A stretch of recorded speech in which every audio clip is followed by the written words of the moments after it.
Bonjour chers élèves, nous allons commencer les cours de première année de cycle collégial, matière physique et chimie. La leçon d'aujourd'hui, c'est le courant électrique continu. Tout d'abord, on commence par un petit rappel sur les notions qu'on a vues les séances dernières.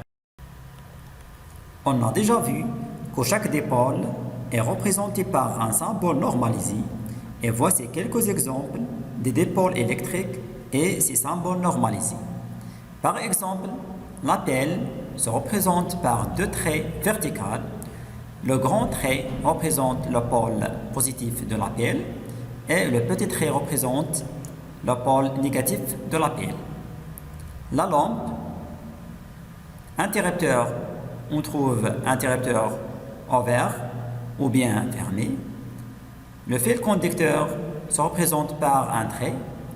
Le moteur électrique. On rappelle aussi, pour schématiser un circuit électrique simple, on représente chaque élément du circuit par son symbole normalisé. Par exemple, si la lampe reste éteinte ou bien l'interrupteur ouvert, alors le courant ne circule plus.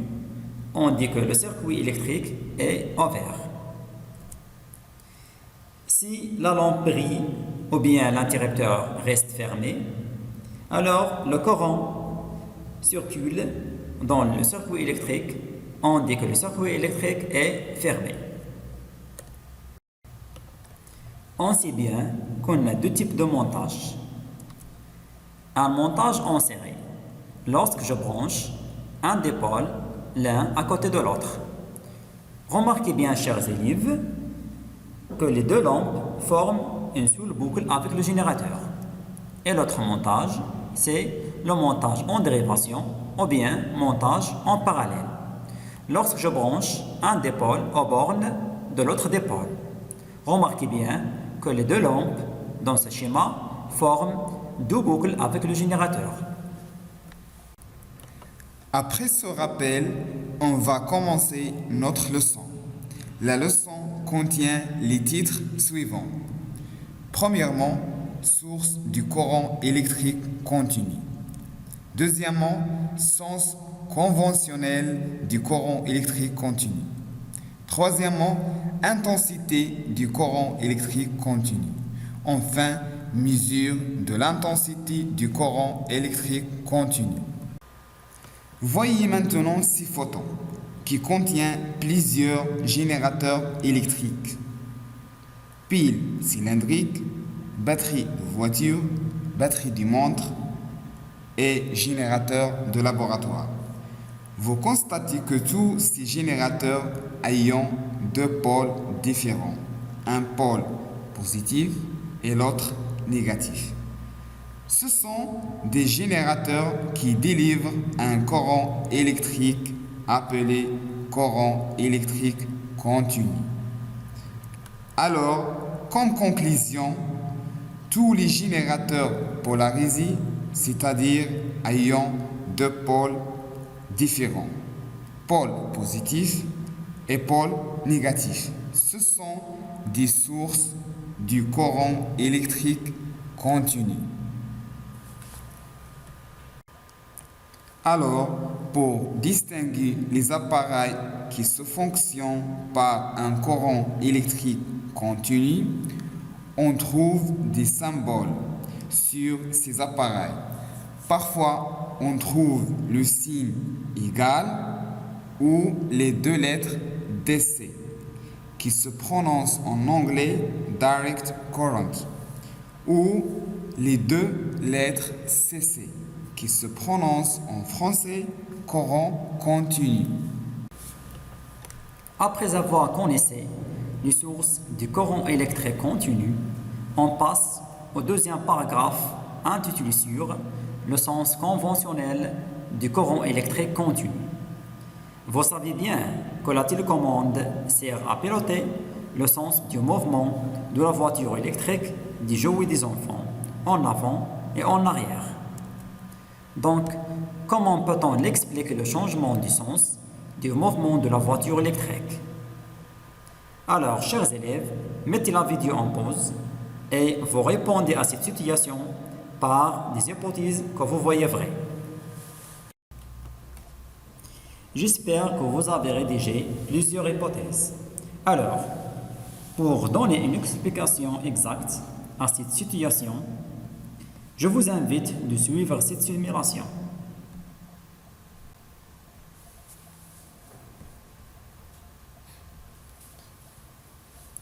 Comme vous voyez, on a un circuit électrique qui contient une pelle, un interrupteur ouvert, un moteur avec un disque à une tache noire et une lampe.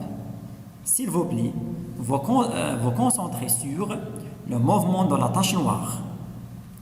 Maintenant, je ferme l'interrupteur. Vous constatez que la tache tourne dans le sens contraire d'aiguille de montre. Et si j'inverse le pôle de la pelle, j'observe que la tache noire tourne dans le sens d'aiguille de montre. Alors, qu'est-ce que je peux déduire de cette simulation? Cette expérience montre que le courant électrique continu a un sens. Soit le courant électrique continu passe du pôle positif vers le pôle négatif de la pile, ou bien du pôle négatif vers le pôle positif de la pile. Cherchons maintenant le sens du courant électrique continu. Pour déterminer le sens du courant électrique, il faut tout d'abord connaître un dipôle qui s'appelle la diode. Alors, c'est quoi la diode? La diode est un dipôle de cylindre noir avec un anneau argenté en extrémité. La diode est un dipôle qui ne laisse passer le courant électrique que dans un seul sens. On symbolise la diode par un symbole suivant.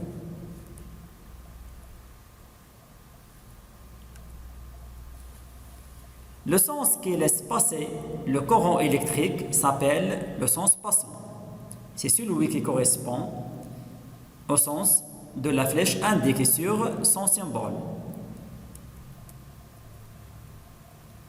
L'autre sens, appelé le sens bloquant. Passons maintenant à une expérience. On a deux montages. Le montage 1 contient un générateur, un interrupteur fermé, la diode et la lampe. Dans le montage 2, on a les mêmes dipôles, mais j'inverse les bornes de la diode. Comme vous voyez, dans le montage 1, la lampe reste éteinte, signifie que le courant ne circule plus dans le circuit électrique. Mais dans le montage 2, la lampe brille, signifie que le courant circule dans le circuit électrique. Pour bien expliquer, le courant passe du pôle positif de la pile et s'arrête au niveau de la diode, car la diode est branchée dans le sens bloquant. Dans le montage 2, le courant électrique passe du pôle positif et traverse la diode, car la diode est branchée dans le sens passant. C'est pour cela que la lampe s'allume. Alors, comme conclusion, dans un circuit électrique, le courant électrique circule toujours à l'extérieur du générateur, de la borne positive vers la borne négative. On représente le sens du courant par une flèche placée sur un fil de connexion dirigé des pôles positifs vers le pôle négatif de la pile. Après avoir déterminé le sens du courant électrique continu, on passe maintenant à un autre paragraphe, c'est l'intensité du courant électrique continu. On réalise les deux expériences suivantes. Comme vous voyez, on a deux montages. Le montage 1 contient une lampe L1. Dans le deuxième montage, on ajoute en série une autre lampe identique à la première. Sachant qu'on garde le même générateur dans l'expérience, Maintenant, je vous invite d'observer l'éclat des lampes dans les deux montages lorsque je ferme l'interrupteur. Comme vous voyez, l'éclat de la lampe L1 dans le montage 1 est bon, mais l'éclat devient faible dans le montage 2. On dit que le courant électrique continu dans le montage 1 est plus intense que le courant électrique dans le montage 2. Alors, après cette expérience, on constate que le courant électrique continu est caractérisé par une grandeur physique qui s'appelle l'intensité de courant électrique. De symbole I et l'unité internationale est l'ampère, de symbole A. On peut mesurer l'intensité de courant électrique avec un appareil qui s'appelle l'ampère-mètre. Il existe aussi des multiples et des sous-multiples de l'ampère, sachant que 1 kA égale à 1000 ampères, ça veut dire 10 à la puissance 3 ampères, 1 milliampère égale à 0,001 ampère, égale à 10 à la puissance moins 3 ampères, et le microampère, sachant que 1 microampère égale à 10 à la puissance moins 6 ampères. Comme on a déjà vu au paragraphe précédent que l'intensité de courant électrique continu se mesure par l'ampère-mètre. Alors, dans ce paragraphe, on s'intéresse sur le fonctionnement de l'appareil et la technique pour déterminer l'intensité du courant électrique à l'aide de l'ampère-mètre. Généralement, il existe deux sortes d'ampère-mètre. L'ampère-mètre à aiguille, comme vous voyez à la photo, et le multimètre. Dans notre leçon, on s'intéresse par l'ampère-mètre à aiguille. L'ampère-mètre à aiguille contient deux bornes de couleur rouge. L'un porte MA, ça veut dire milliampères, ce borne utilisée pour les basses intensités de courant électrique. L'autre borne porte 10 ampères, réservée pour les hautes intensités de courant. Ainsi, une borne porte le mot COM. L'ampère-mètre comporte aussi un curseur du calibre. Le calibre, c'est l'intensité maximale que peut mesurer par l'appareil. On se concentrait sur les calibres en rouge, car le courant est continu. L'ampère-mètre contient aussi un aiguille et un cadran. Dans un circuit électrique, on schématise l'ampère-mètre par le symbole suivant. Un cercle comporte la lettre A, ainsi les deux bornes. L'ampère-mètre est branché toujours en série dans le circuit électrique. Dans le lieu qu'on veut mesurer l'intensité de courant électrique, de telle manière on branche sa borne comme avec la borne négative du générateur. Pour bien déterminer l'intensité du courant électrique, il faut respecter les étapes de fonctionnement de l'ampère-mètre. Tout d'abord, il faut régler le curseur sur le mode d'essai ou bien le signe égal et choisir la plus grande valeur du calibre pour éviter de détériorer l'ampère-mètre. Nous insérons l'ampère-mètre inséré dans le circuit. Puis, on ferme le circuit et on détermine le calibre approprié. Le bon calibre, c'est celui qui convient à une grande déviation de l'aiguille sur le cadran. Puis, on détermine l'intensité I à l'aide de la formule suivante. E est égal à C fois N divisé par N0. C sur le calibre choisi, N sur la gradation lue, N0 c'est le total de gradation de le cadran. Prenons par exemple un affichage d'écran d'ampèremètre. Comme vous voyez, le bouton de sélection du courant est réglé sur le mode courant électrique continu ou bien le signe égal. Le calibre est réglé sur la valeur 0,3 ampères. On choisit la lecture sur l'échelle en haut de 0 jusqu'à 100 gradations.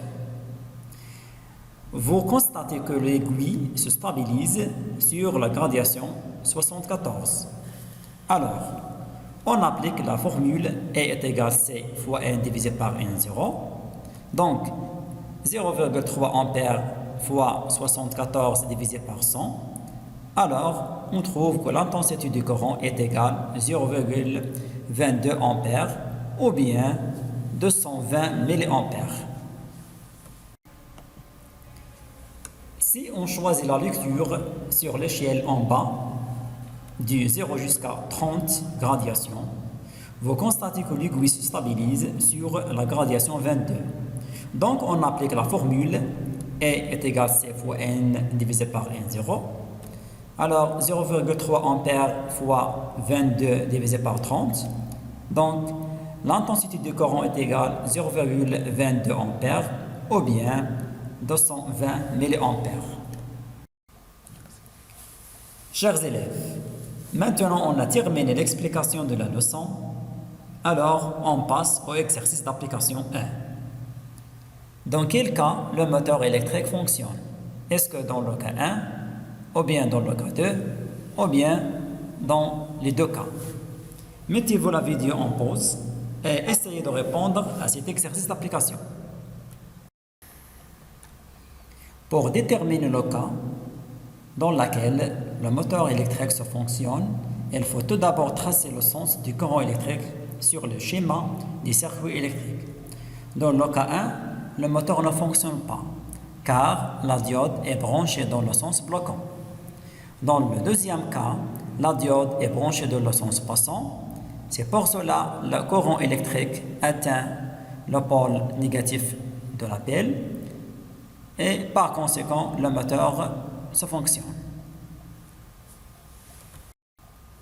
Pour bien comprendre comment déterminer l'intensité du courant électrique à l'aide d'un ampèremètre à aiguille, vous devez répondre au exercice d'application 2. Alors, déterminer l'intensité du courant électrique mesuré par l'ampèremètre. Mettez-vous la vidéo en pause et essayez de répondre à cet exercice. Vous constatez que l'aiguille se stabilise sur la gradation 34 et le calibre choisi c'est C égale 500 mA. Et on a aussi le nombre total des gradations, c'est 100. On applique la relation E égale à C fois N sur N0. Alors, 500 mA fois 34 divisé par 100 égale à 170 mA égale 0,17 ampères. Chers élèves, nous souhaitons bien comprendre la leçon d'aujourd'hui et merci pour votre attention.